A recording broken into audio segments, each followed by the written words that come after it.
സ്നേഹം കൊടുത്തും കൊതിച്ചും അവൾ പെയ്തൊഴിയാതെ ജൂൺ 30 മുതൽ എല്ലാ ദിവസവും വൈകുന്നേരം 6:30 നമ്മുടെ സ്വന്തം സൂര്യ ടിവിയിൽ. മോഹൻ,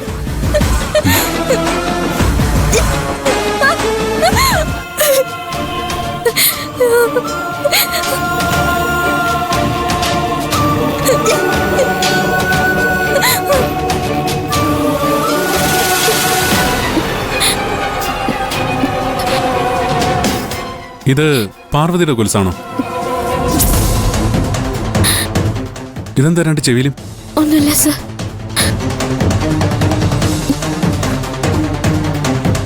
നീ എന്തിനാ സാറിനോട് ഒന്നുമില്ലെന്ന് പറയുന്നേ? കരുണാകരൻ സാറ് നിന്നെ ശിക്ഷിച്ചതാണെന്ന് സാറിനോട് തുറന്നു പറ. കൈലാഷ് സാർ അറിയട്ടെ. കരുണാകരൻ സാറ് ശിക്ഷിച്ചതോ?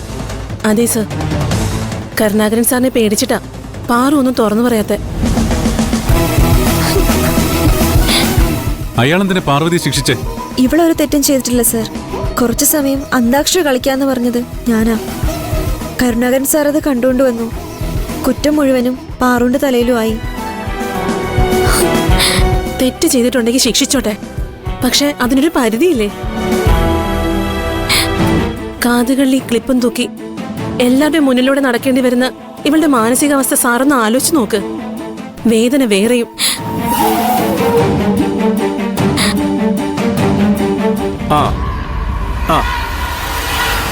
എപ്പോഴാ നിങ്ങൾക്ക് ഡെലിവറി വേണ്ടേ? കരുണാകരൻ സാർ, ഒരു മിനിറ്റ്. നിങ്ങളെ ഓഫീസിലേക്ക് വരും, നേരിട്ട് സംസാരിക്കാം.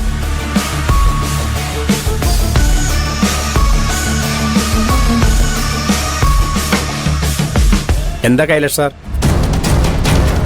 നിങ്ങളെന്താ ഇവിടെ? നിങ്ങൾക്ക് വേറെ ജോലിയില്ലേ? പൊക്കോ, പോയി ജോലി ചെയ്യ്. ഇവരിവരുടെ ജോലി ചെയ്തോളും. കരുണാകരൻ സാർ എന്തിനാ പാർവതിയുടെ ചെവിയിൽ ഈ ക്ലിപ്പിട്ട് കൊടുത്തത്? അയ്യോ അയ്യോ മോളെ, നീ ഇത് ഊരിയില്ലേ? 10 മിനിറ്റ് മാത്രം നീ ഇത് ഇട്ട് നടന്നാൽ മതിയെന്ന് ഞാൻ പറഞ്ഞതല്ലേ? ഇത് ഇവളുടെ ചെവിയിൽ ഇട്ട് കൊടുത്തത് എന്തിനാണെന്ന് കരുണാകരൻ സാർ പറഞ്ഞില്ല. അത് ഈ പണ്ടുള്ളവരൊരു നുറുങ്ങു വിദ്യ. നല്ല തലവേദന ഉള്ളപ്പോ 2 ചെവിയുടെ അറ്റത്തും ഇങ്ങനെ അമർത്തി പിടിക്കും. 10 മിനിറ്റ് കൊണ്ട് തലവേദന പമ്പ കടക്കും. അതുകൊണ്ട് അല്ല, ഇവളിവിടെ വയ്യാണ്ടിരിക്കണ കണ്ടപ്പോ ഞാൻ ചോദിച്ചു. തലവേദന സഹിക്കാൻ പറ്റില്ല എന്ന് ഇവള് പറഞ്ഞപ്പോ റെസ്റ്റ് എടുക്കാൻ ഞാൻ പറഞ്ഞതാ. കേക്കണ്ടേ? റെസ്റ്റ് എടുത്താ ഇവിടെ ക്ലീൻ ചെയ്യാൻ ആളില്ലല്ലോ എന്നാ മോള് പറഞ്ഞു.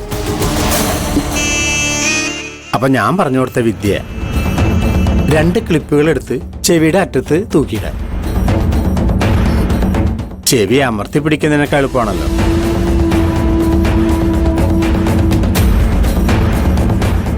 ജോലി നടക്കും.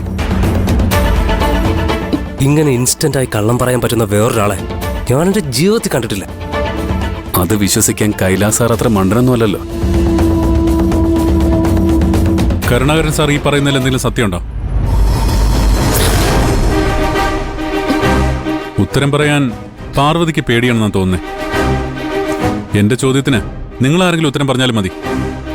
കരുണാകരൻ സാർ പറഞ്ഞത് കള്ളവാ സാർ. പാർവതിക്ക് തലവേദനയൊന്നുമില്ല. കരുണാകരൻ സാർ ശിക്ഷ കൊടുത്തത് തന്നെയാ.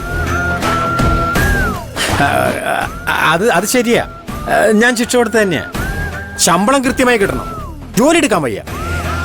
ജോലി സമയത്തെ കളിച്ച് രസിച്ച് നടക്കാം. അപ്പൊ പിന്നെ ശിക്ഷിക്കണ്ടേ? കൈലാഷ് സാർ പറ. പാർവതി ഒറ്റയ്ക്കാണോ ജോലി സമയത്ത് കളിച്ച് രസിച്ച് നടന്നേ? അത് എല്ലാവരും ഉണ്ടായിരുന്നു. എല്ലാവരും ഒരേ കുറ്റം ചെയ്തു, പക്ഷേ ശിക്ഷ പാർവതിക്ക് മാത്രം.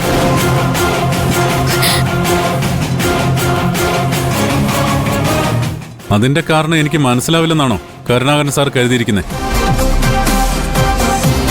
നമുക്ക് വേണ്ടി ജോലി ചെയ്യുന്നവരല്ലേ? ഒരേ ജോലി ചെയ്യുന്നതിന്റെ മടുപ്പ് മാറ്റാൻ കുറച്ചു സമയം മാറിയിരുന്ന് കളിച്ചു. അത് അത്ര വലിയ തെറ്റാണോ കരുണാകരൻ സാർ? അത് തെറ്റൊന്നുമല്ല. അല്ലല്ലോ.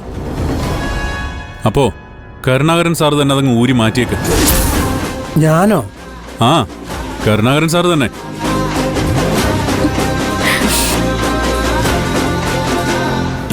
പാർവതിയോട് ഒരു സോറി പറഞ്ഞിട്ട് വേണം ഊരി മാറ്റാൻ. മടിയൊന്നും വിചാരിക്കണ്ട. തെറ്റ് പറ്റിപ്പോയാ സോറി പറയുന്നത് ഒരു മര്യാദയാണ്.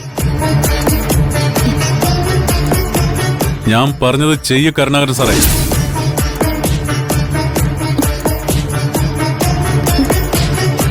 സോറി.